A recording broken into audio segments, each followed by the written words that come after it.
Calme et inquiétude, ce sont les deux mots qui résument le mieux l'atmosphère au Tchad ce mercredi, au lendemain de l'annonce de la mort du président Idriss Déby. C'est son fils Mahamat Déby qui a pris la tête de la transition. Une partie de l'opposition dénonce une transition en dehors du cadre constitutionnel. D'autres appellent à l'union nationale. La correspondance à N'Djamena de Khadija Douga.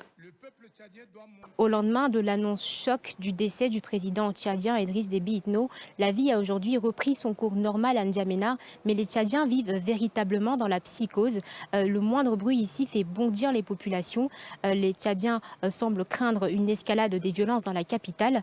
Ici, le conseil militaire de transition qui a été mis en place depuis hier ne fait absolument pas l'unanimité. Deux camps semblent d'ailleurs s'affronter sur le sujet, avec d'un côté la société civile et une trentaine de leaders de l'opposition qui demandent ici une transition qui se fera uniquement par les civils et parlent d'ailleurs de coup d'État opéré par l'armée. De l'autre côté, certains croient farouchement que le pays ne pourrait en aucun cas être dirigé par une figure autre que militaire. Ici, certains nous ont même confié, je cite, que le pays ne peut être dirigé que par un homme fort. Du côté des leaders de l'opposition, on en appelle à l'unité nationale. La question du Conseil militaire de transition est une question qui, de mon point de vue, n'est pas la priorité. La priorité, je l'ai rappelé, c'est le consensus au sein du peuple tchadien, au sein des acteurs politiques, de la classe politique, de la société civile, pour garantir la stabilité et la paix. Les Tchadiens ont là un défi à relever. Quand tous les Tchadiens se mettent ensemble pour relever un défi, ils le font, ils le réussissent.